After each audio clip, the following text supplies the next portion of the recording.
Blade, ধারালো ছুরি বাচ্চার হাতে দিবেন কেউ? ব্লেড কি হারাম নাকি? কেউ বলবে যে ব্লেড কি হারাম নাকি, মোবাইল কি হারাম নাকি? তো ব্লেড হারাম না, মোবাইলও হারাম না, হারাম শব্দ বলবো না। যখন হারামে ব্যবহার হবে তখন হারাম হবে। তো ব্লেড ছোট বাচ্চার হাতে কেউ দিবে? যে দিবে সে কি হবে? বাচ্চা ব্লেডটার ব্যবহার জানে না। বাচ্চার হাতে ধারালো ব্লেড, ধারালো ছুরি যে দিবে সে কি হবে? বাচ্চার দোস্ত হবে না বাচ্চার জীবনটা নষ্ট করবে?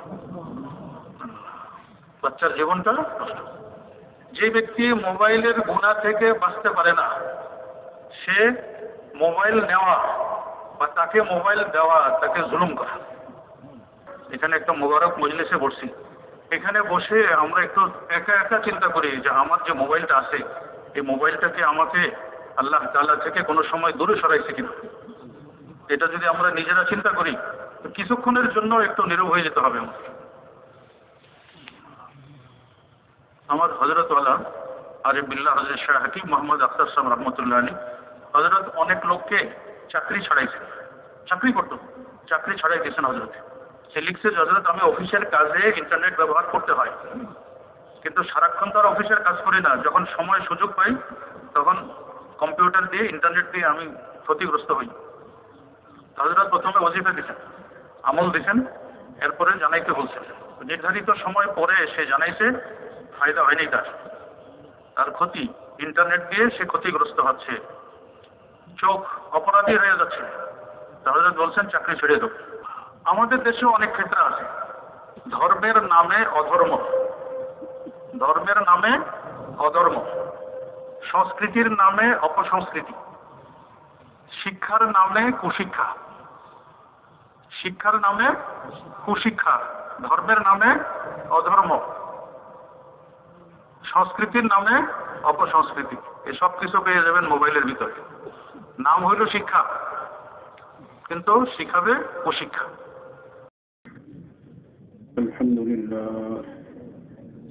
الحمد لله نحمده ونستعينه ونستغفره ونؤمن به ونتوكل عليه ونعوذ بالله من شرور أنفسنا ومن سيئات أعمالنا من يهده الله فلا مضل له ومن يضلله فلا هادي له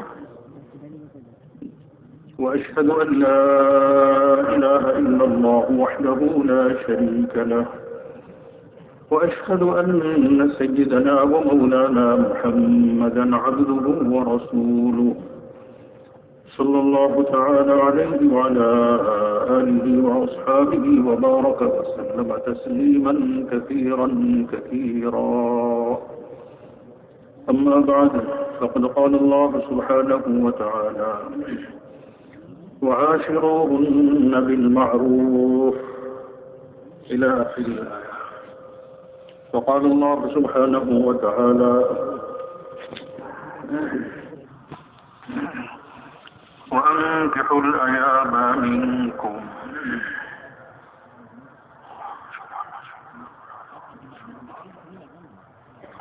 صدق الله المولانا العظيم وصدق رسوله النبي الكريم ونحن على ذلك من الشاهدين والشاكرين والحمد لله رب العالمين.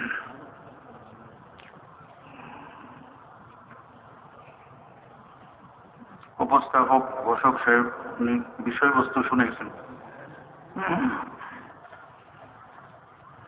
পর্দা, মোবাইল, পারিবারিক বিধান, বিয়ে শাদী, তালাক, এই সমস্ত বিষয়ে বয়ান হতে হবে।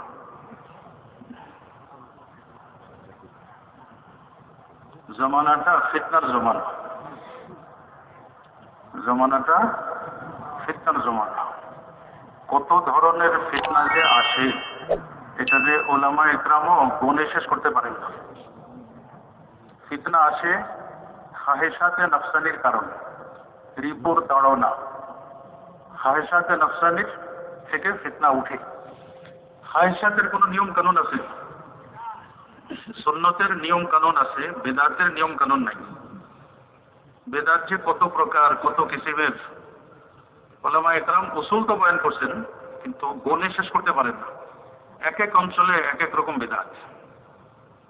ফিতনাও এরকম, কত রকম ফিতনা যে হচ্ছে, আগে হয়েছে এবং ভবিষ্যতে হবে, এটা কেউ গুণে শেষ করতে পারতেছে না।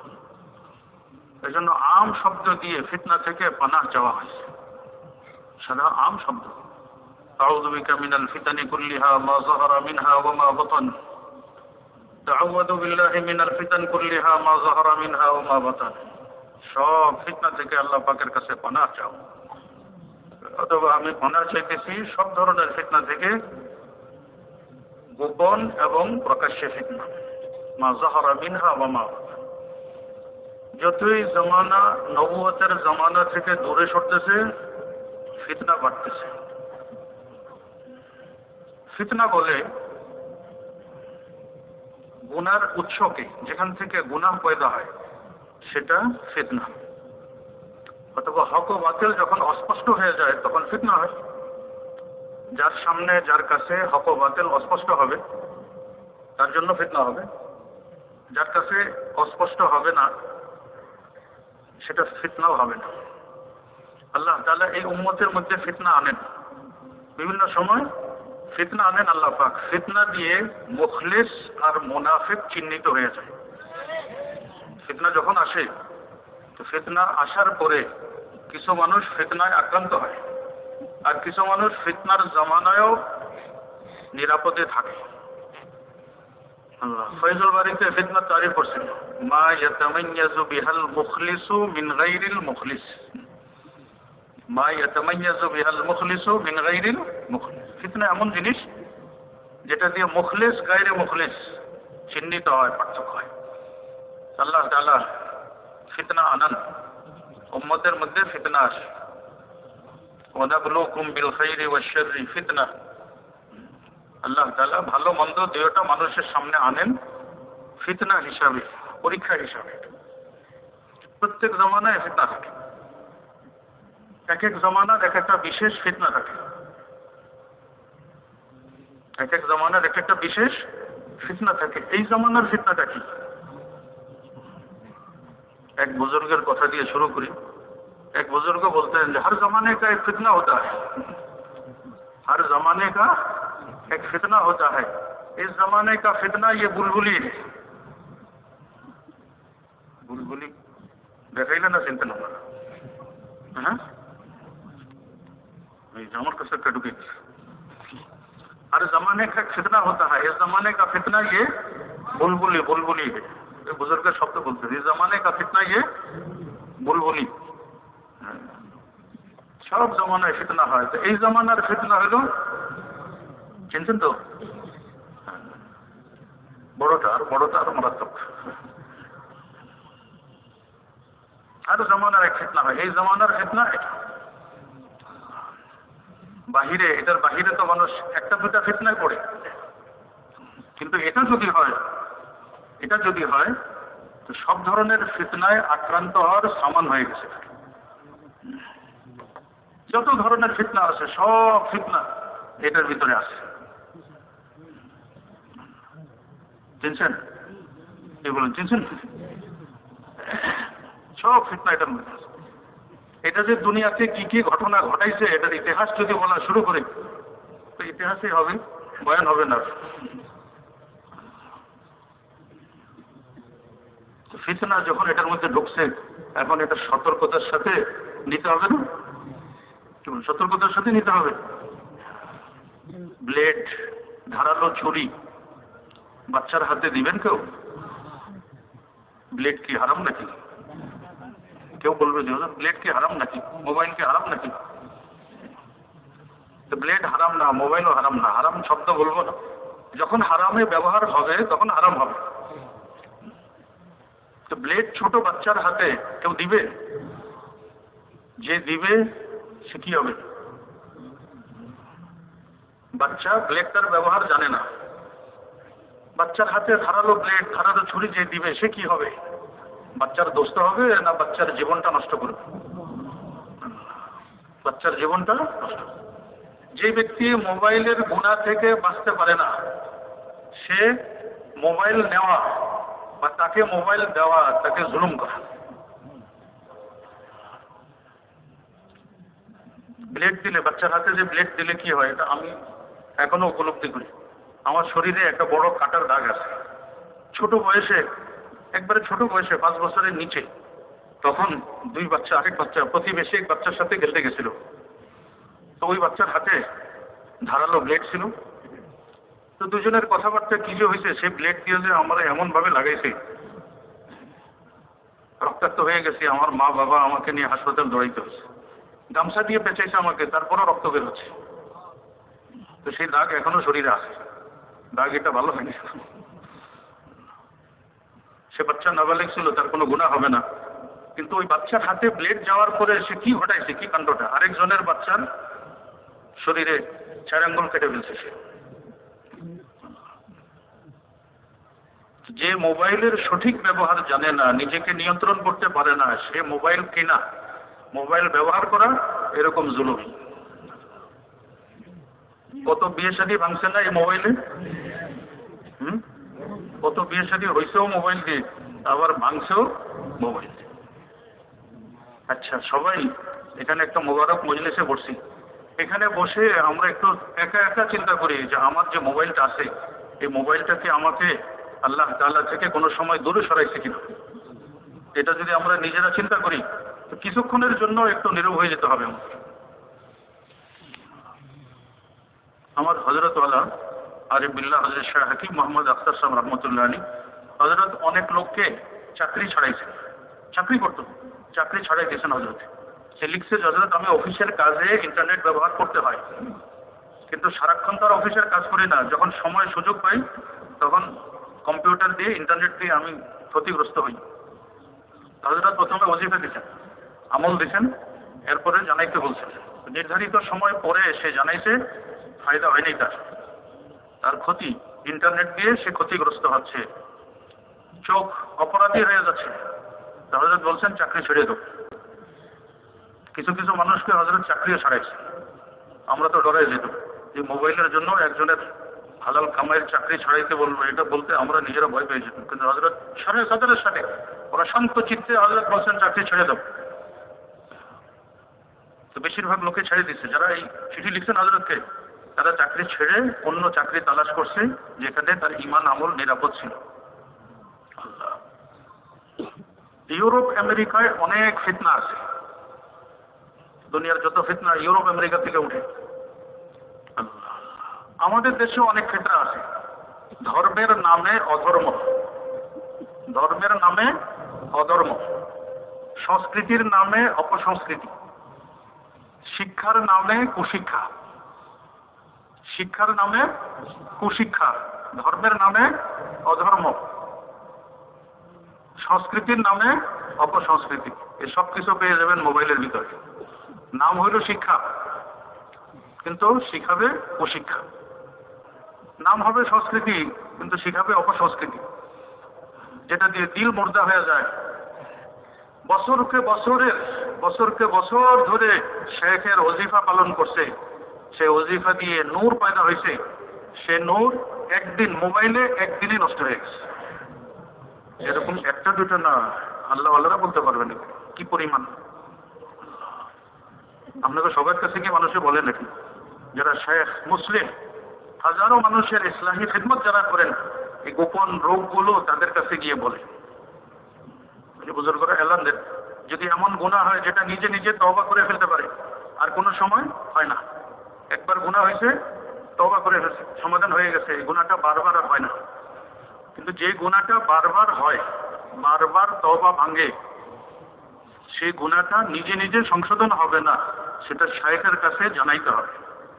নিজের মুসলিহ যিনি, ইসলাহ যিনি করবেন, ইসলাহি মুরব্বী যাকে বানাইছি তার কাছে বলতে হবে। লজ্জার বিষয় হলে বলতে হবে, ভালো বিষয় হলে বলতে হবে। কারণ বারবার তওবা ভাঙতেছে, গুনাহটা বারবার হচ্ছে। তো গুনাহ বারবার হইলে এখন নিজেরই দিয়ে কাজ হবে না, এখন ডাক্তার লাগবে। ডাক্তারের কাছে যদি কেউ লুকায়, রোগ লুকায়, তাহলে কি অবস্থা হবে তার? একদিন আস্তে আস্তে রোগ বাড়বে, একদিন সে মারা যাবে। রোগ যদি হয়, অশ্লীল রোগ হয়ে গেছে, একা একা গুনাহ হয়, জুনুবুল খালাওয়াত, গোপন গুনাহ, নির্জনে গুনাহ হয়, একা একা মোবাইল দেখে আর হাসে, একা একা মোবাইল দেখে হাসে, কয়েকজন মিলে মাথা জড়ো করে মোবাইল দেখে। নামাজের মধ্যে খারাপ জিনিস মনে আসে। যারা মোবাইলে গুনাহ করে তাদের নামাজে মনোযোগ হয় না। নামাজের সময় শয়তানে খারাপ জিনিসগুলো মনে করাই দেয়, নামাজের খুশু হয় না। তো মাসকে মাস, বছরকে বছরের নূর, জিকিরের নূর নষ্ট হয়ে যায় কি দিয়ে? মোবাইল। সহজ, সবচেয়ে সহজ। বাহিরে গুনাহ তালাশ করবে, গুনাহ করতে যাবে, তো অনেক কিছুর পেরেশানি, অনেক প্রস্তুতি, কিন্তু মোবাইল হাতের কাছে, টিপ দিবে, 2-3টা সুইচ টিপ দিবে, গুনাহ এসে যায়। কেউ কেউ বলে হুজুর ভালো জিনিস তালাশ করি, ভালো জিনিস তালাশ করি। এই ভালো জিনিস তালাশ করতে গিয়ে আশেপাশে খারাপ জিনিসের শিকার হইতে হয় না? কি বলেন? ওয়াজ তালাশ করে, হুজুরের ওয়াজ, ওয়াজও তো চিন্তা হবে। মোবাইলে ওয়াজ কোনটা ভালো কোনটা খারাপ এটা সবাই চিনে না, কিন্তু মোবাইলের স্টেজে এসে সবাই ভালো কথা বলে, কাদিয়ানিরাও ওয়াজ করে, শিয়ারাও ওয়াজ করে, বাতিল ফিরকাওয়ালা তারাও ওয়াজ করে। আপনি কেমনে চিনবেন? এরপর ছবির গুনাহ তো আছে, বিনা প্রয়োজনে ছবির গুনাহ, বিনা প্রয়োজনে প্রাণীর ছবি উঠানো গুনাহ, এই গুনাহ তো আছেই। এই ছবি দিয়ে আক্রান্ত আছে। অনেকে বলে হুজুর কোনো অসুবিধা নেই, এটা আমার বিবির ফটো। বিবি বড় সম্মানিত মানুষ ছিলেন আপনার কাছে, আপনি মোবাইলে ফটোটা উঠে, বিবির ফটো, নিজের সাবালেগা মেয়ের ফটোটা উঠে এই বিবিরে মানুষের সামনে বেজ্জতি করতেছেন।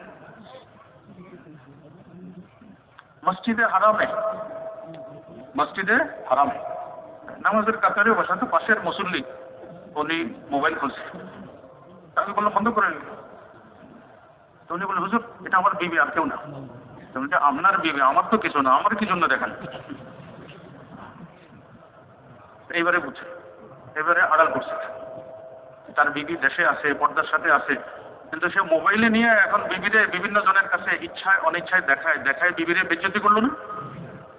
শুধু বেজ্জতি না, মোবাইল থেকে ফটো নিয়ে সংসারও ভাঙছে, স্বামীর বন্ধুয়ে সংসার নষ্ট করছে, বিবির বান্ধবী সংসার নষ্ট করছে, স্বামীরে নষ্ট করছে।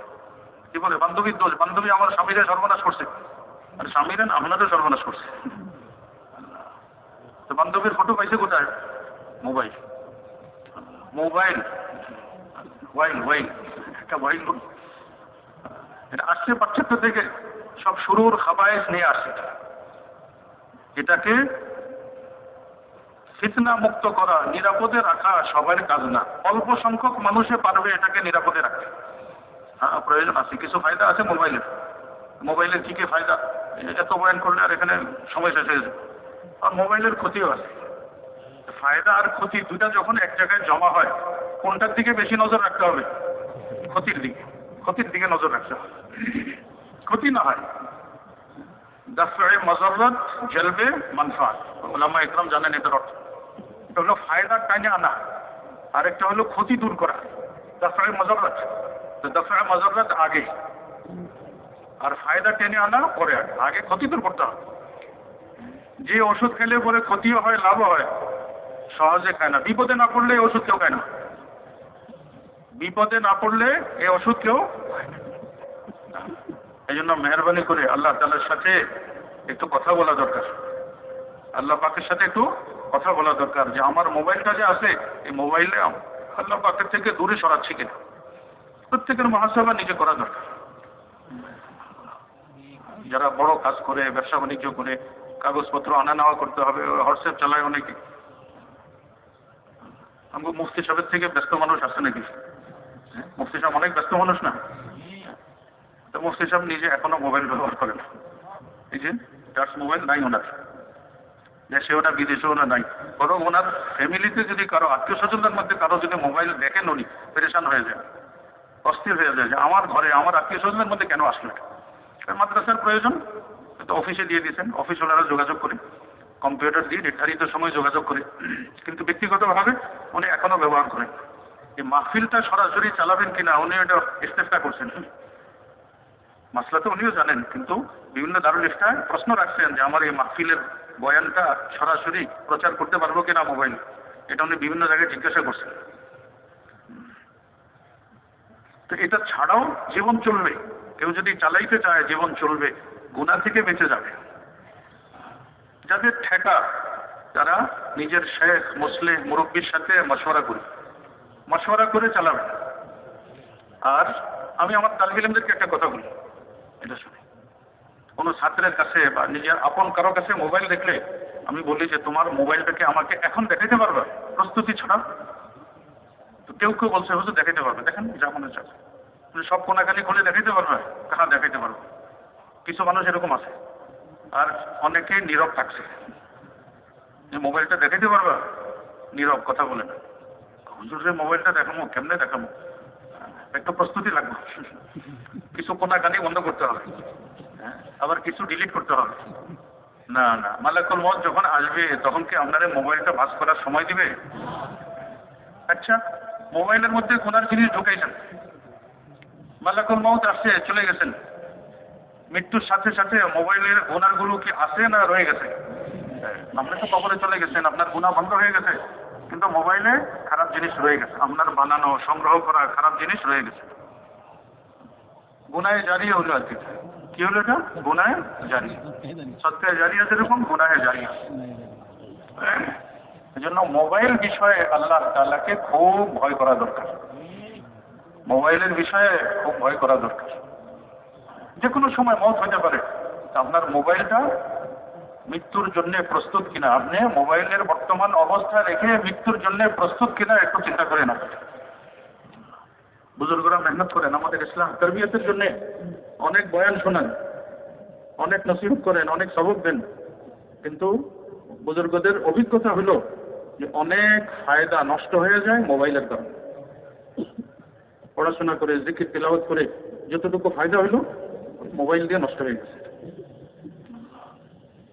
আল্লাহ, এই জন্য যারা ব্যবহার করবে, যাদের জরুরত থাকা যোগাযোগের জন্য, কাগজপত্র আনা নেওয়ার জন্য, পাসপোর্ট টিকিট, জরুরি কাগজপত্র লেনদেনের জন্য, বেচা কেনার জন্য, ব্যবসা বাণিজ্যের জন্য যাদের প্রয়োজন, তারা নিজের মুসলিম যিনি যাকে শেখ বানাইছেন, পীর বানাইছেন, তার সাথে নিজের মোবাইল নিয়ে পরামর্শ করবে এবং উনি যেভাবে হেদায়েত দেন সেভাবে মোবাইল চালায়।